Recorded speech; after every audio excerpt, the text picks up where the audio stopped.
aka Diz, and this is The Force Always. Okay, so welcome to the show. Let's get on with the Star Wars news. The Mandalorian is only a couple weeks away on Disney Plus. TV spots are coming thick and fast. Thankfully, not as bad as the main movies for Star Wars, and thankfully not revealing too much about the actual movie. Just we've got it from a trailer, which is good. But the TV spots are coming thick and fast at the moment.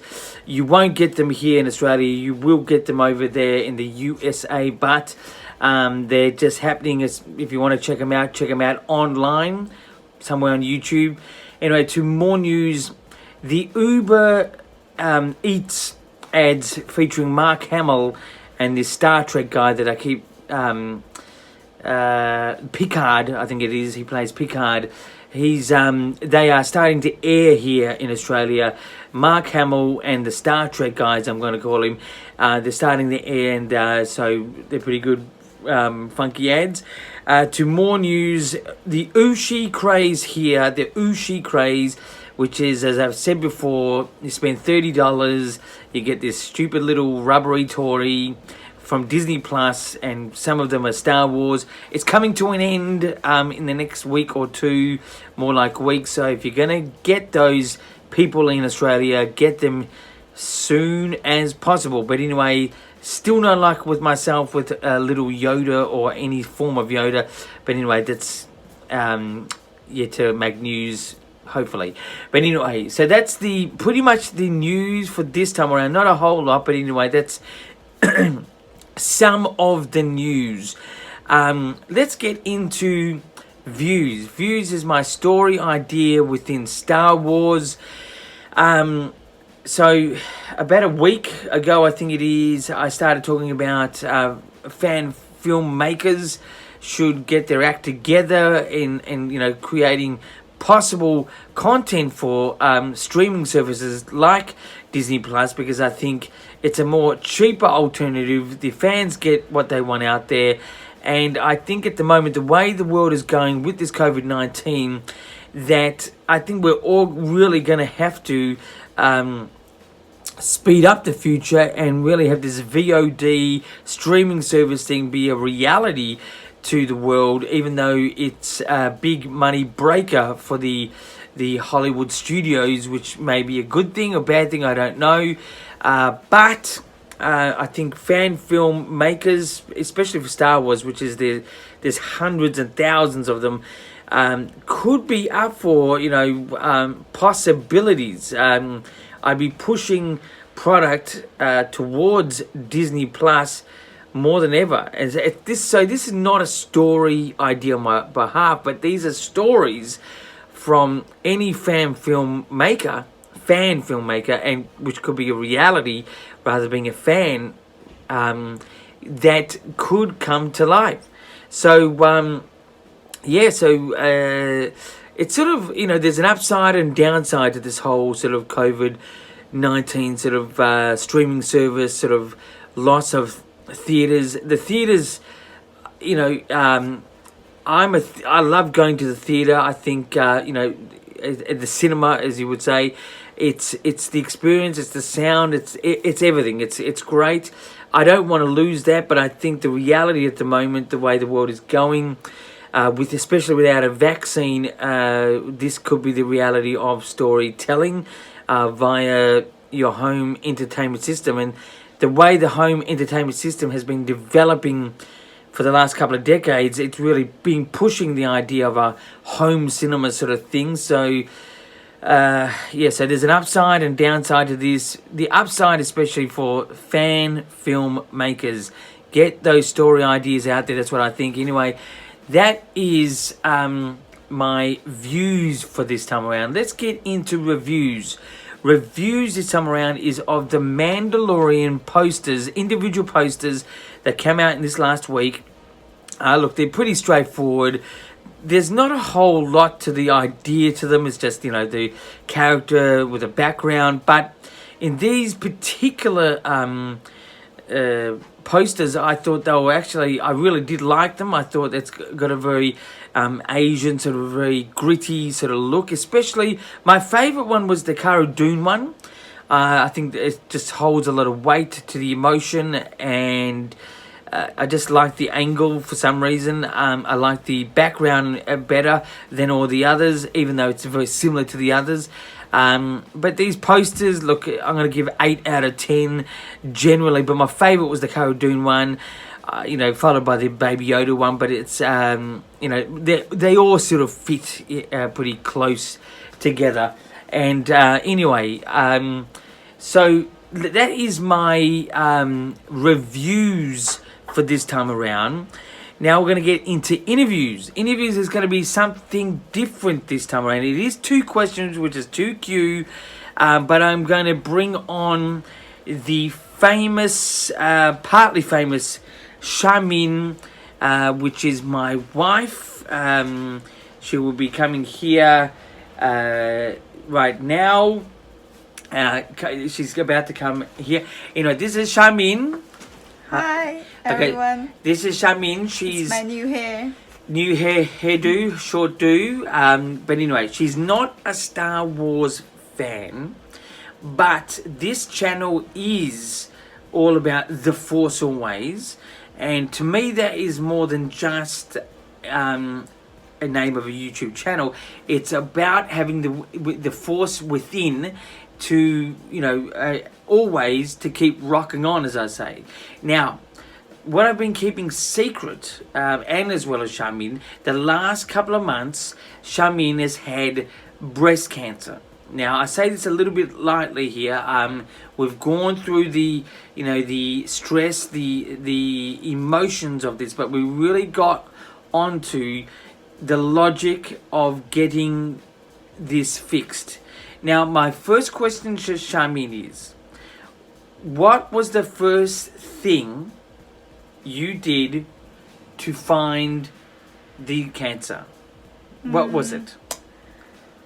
When I feel my body somewhere unusual, so I went to see doctor, GP, to ask her what happened, and she gave me the referral to do some special test and to double check the lamp is good or not. Yes. Yeah. Now, it is pretty much going pretty full steam ahead here. But the second question now is, when you discovered that you had a lump, what really is the first thing to do? It's the early detection, and then? I think don't be scared first. Don't be scared. Yeah, don't be scared first, and keep calm down. Keep calm. Yes, and believe doctor, believe your specialist to use the some test. Yes. To make sure the lamp is good or not. Some, for example, MRI or mammogram or biopsy. Yes. Is good method to make sure it's okay or not. Yeah. Yes. Now, Charmaine has, for the last couple of months, worked very hard and very quickly to get this resolved. The early detection from Charmaine found, and to then act upon that is really important, don't you think, Charmaine? Yeah. Yes. Very important. Yeah. It is, it is also probably important to get on. Don't worry about the emotions. Just get on with the logic of getting this done.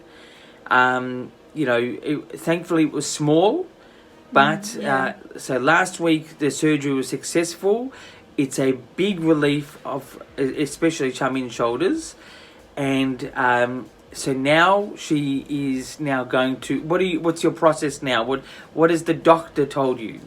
It's early. Breast cancer is early. It's good. We found it really, really early. It's lucky. And next, the doctor will have meeting to discuss the next treatment, maybe radiotherapy or chemotherapy. But I think no need of chemotherapy because it's really early. Yes. So Yeah. what Charmaine is saying is that it was also very small. The lump was very small, and it was found very early. So that's important to get onto this early, as if know of any lump, and then just act upon it straight away. But it's also, in Charmaine's case, it will be radiotherapy. I don't think chemo is going to be involved. But it's also every year you should get A test. a test. That's Yes. right. If someone you feel you have some lump in your body, please be careful. Biopsy is really important to make sure the lump is good or not. Yes. Sometimes ultrasound or X-ray or some special imaging test will cannot find the lump change bad. Yes. Biopsy is good way to double check it. Yes. So the whole idea of me bringing Shami, my wife, on here to let you know is it's really about the early detection and getting on with it. Don't let the emotions get to you. Just make sure you just take care of, you would say, business and act upon getting rid of it as soon as possible. Yeah, keep your keep happy. Yeah, keep your emotion positive. Yes. Don't be sad. Of course, at first I feel sad as well. Yes. But only 1 or 2 weeks is gone. Yes. It's just that some things happened. We need a face to deal with it. Yes. That's it. I should appreciate this social aid. My husband know it.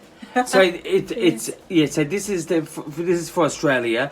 This is part of what you get when you have breast cancer. They give you a package and help you out. There is support available, so check that one out. And so that's Charmaine's thing there. It's, which is a special bra. But anyway, let's